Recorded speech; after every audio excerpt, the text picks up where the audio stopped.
Baba Yaga is not just a witch in the woods. She can be a helper, a kidnapper, a teacher, a devourer, a forest guardian, and a gatekeeper near death at the same time.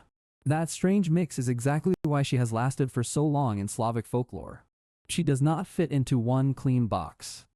And that means the true story behind her is not one simple origin. It is a layered figure built from old belief, oral storytelling, fear, power, and later retellings. In this video, we will look at her name, her strange house, her role in tales, and the strongest ideas about where she came from. Even her name carries two opposite feelings at once. In Slavic languages, Baba commonly means an old woman, grandmother, or peasant woman, depending on the setting. That sounds familiar, domestic, and close to family life. But Yaga is far less clear. Scholars do not agree on one exact meaning. Some connect it to dread, anger, disease, serpent ideas, or witchcraft. So right from the name, she is both intimate and unsettling.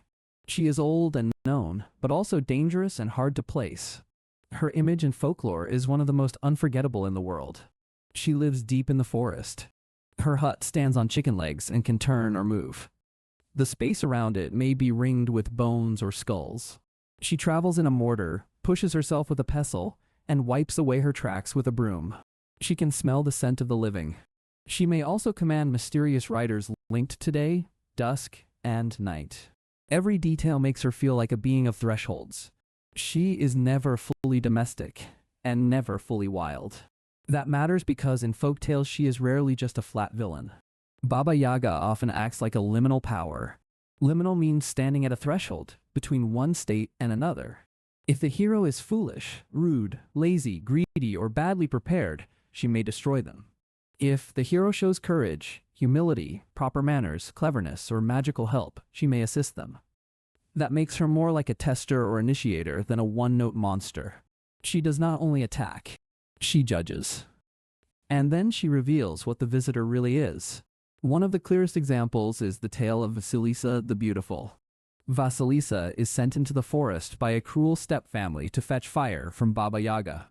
That trip is dangerous, because Baba Yaga lives where ordinary safety ends. Once there, Baba Yaga gives Vasilisa impossible tasks. Vasilisa survives not through brute force, but through inner virtue and magical help. When she returns, the skull lantern fire destroys the abusive household. In that story, Baba Yaga is terrifying, but she is also an agent of transformation. She does not merely punish. She becomes part of the path that reveals truth and changes fate. This is why calling her only a witch misses so much. The witch label became stronger in later retellings.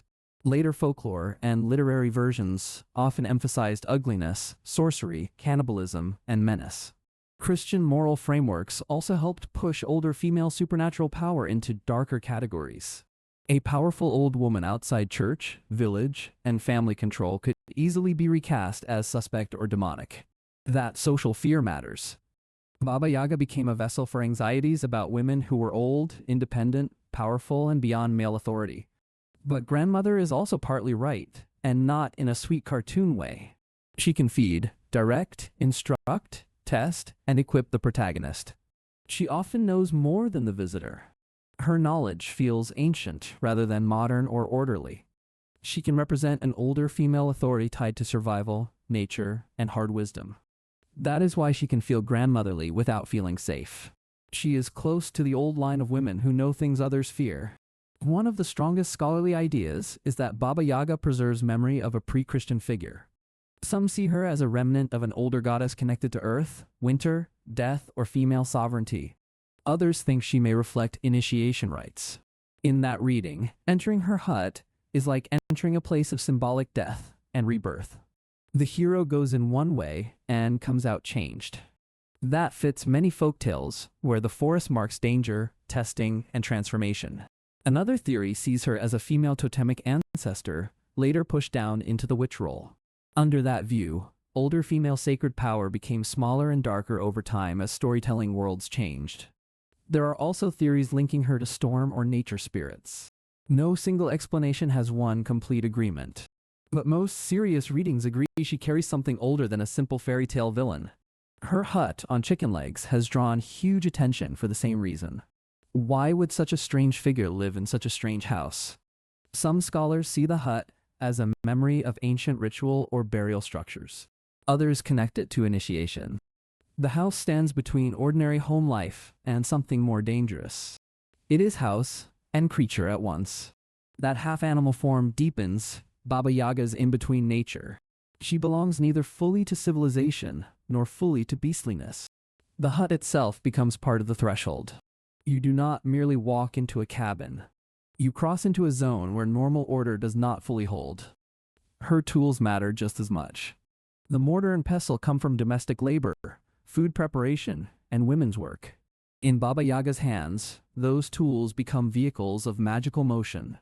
That is a powerful image. Ordinary household tools are transformed into objects of fear and supernatural power. The broom also carries double meaning. A broom cleans, but her broom also erases evidence and confuses pursuit. Her skull fence marks territory, death, and closeness to annihilation. Every object around her says the same thing. She stands near the border where life, death, home, wildness, nurture, and danger all touch. That is why she still feels deeper than many storybook witches. Modern readers often turn to Baba Yaga for new meanings. She has become a symbol of female autonomy. She can stand for dangerous wisdom. She can represent the wild old woman archetype. She can even become a feminist figure who refuses sweetness and social obedience. That modern use makes sense because the old figure was never easy to tame. She is not the soft grandmother of comfort stories. She is the elder power that makes you prove yourself. She brings confrontation instead of reassurance. She forces contact with fear, aging, wilderness, and death.